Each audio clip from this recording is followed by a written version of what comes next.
name is Daniel Epstein. I'm a pianist and a teacher. In 1971, I had just finished my master's degree at Juilliard, and that same year, I and 5 of my friends had formed a chamber group which went by the very 1970s name of Interaction.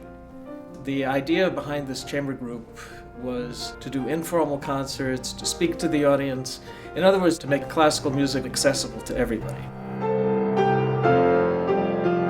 And at the time, the People's Republic of China joined the United Nations. So I thought, wouldn't this be a great thing to bring to China?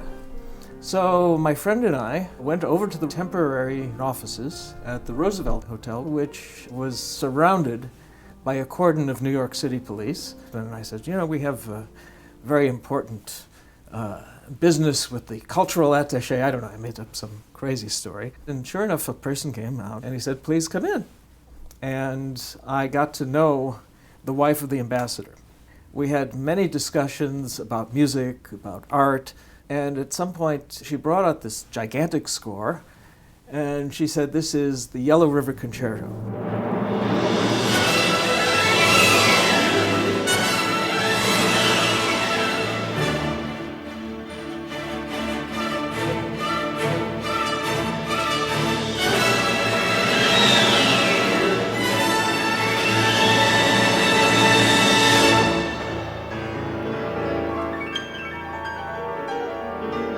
The Yellow River Concerto was written back in the 1960s in China during the Cultural Revolution.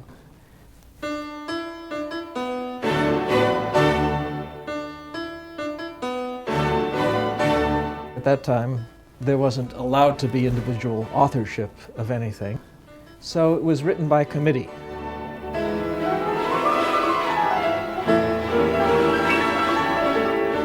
The scoring is very traditional, late Romantic piano concerto writing.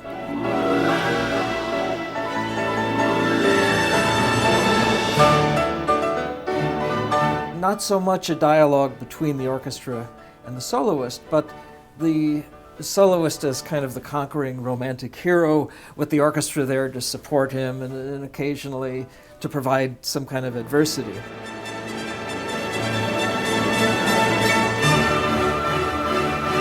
So I tried to find some orchestra that would be interested to play the piece. It sort of languished for a couple of years.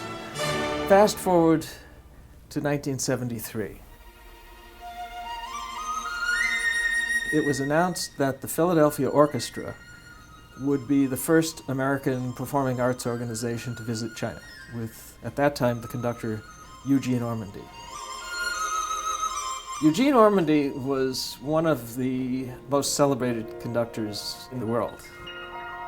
He was mostly known for his romantic repertoire, especially German romantic, although he was a great conductor in quite a range of repertoire. I mean, his Haydn was extraordinary.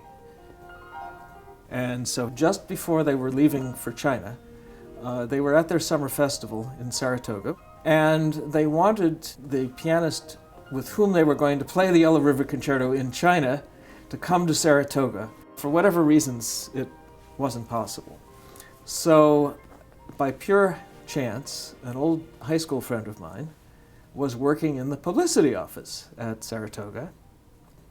About a week before the performance, I got a call from Mr. Ormandy's secretary, and she said, Mr. Ormandy understands that you can play the Yellow River Concerto. Can you come today to audition for the maestro? And by the way, I hadn't really learned the piece. I put the score on the piano and I played it as well as I could. Ormandy was rather dry. He was a little bit acerbic. And he said, all right, you're going to play with us in a week. Go home and practice and learn the piece. So I went home and I started practicing. About 2 hours later, we received a phone call from Japan. My wife at the time was Japanese, and her mother had very suddenly died. The very next morning, we were on a flight to Tokyo, and I was carrying a briefcase, and in the briefcase was the score, and that was all I had. During the 14-hour flight to Tokyo, I practiced on my lap. We had the funeral. It was a very intense and sad occasion. I flew back, and there was about 3 days left till the performance. I went to Saratoga, and it turns out there was no piano. So I was still practicing on my lap. And I mean, this is only the kind of thing you can do only when you're in your 20s. The rehearsal comes on the morning of the concert, and I walk out on stage, and there's the Philadelphia Orchestra. And by the way, I've never really played with an orchestra before. I had won a number of competitions, but this performance was certainly my first big career opportunity. And there assembled was also the press of the world. In the third movement, there's scoring for a bamboo flute, a Chinese flute, in the orchestra at the beginning. And the piano enters with what is a very Chinese-sounding theme.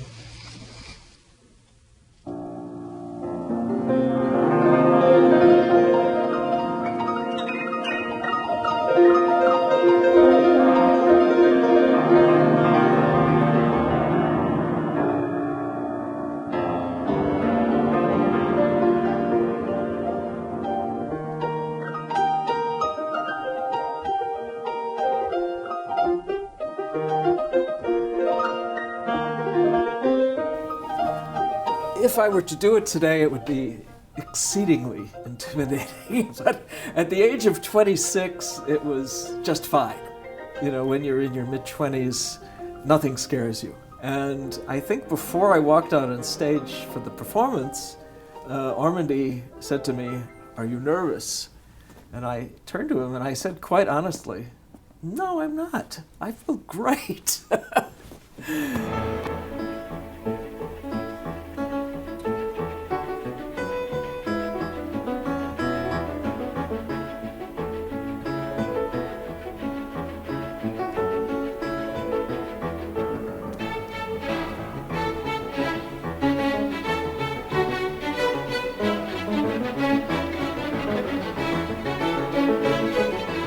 The Philadelphia Orchestra was one of the greatest orchestras in the world, and under Ormandy was their pinnacle. Hearing those strings behind me, I mean, that was an experience that I think I will never forget.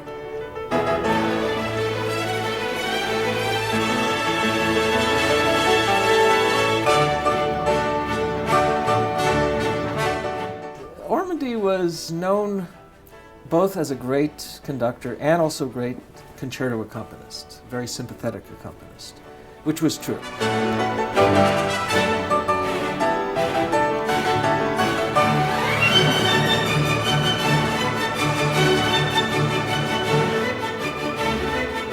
This is really the greatest experience our orchestra and I have ever had in our long career, with all the tours that we have made, and we have made many. They were wonderful, but this is really the most outstanding I have ever experienced.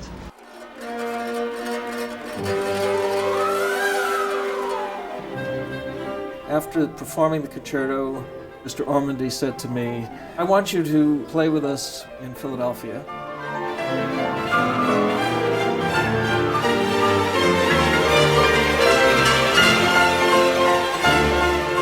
And you're also going to make a recording.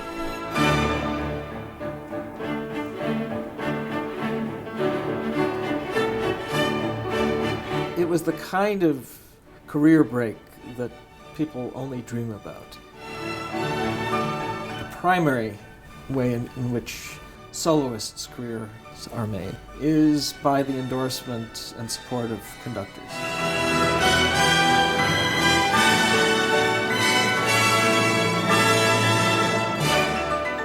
After performing the concerto, I was taken on by major management, and I started doing quite a lot of playing.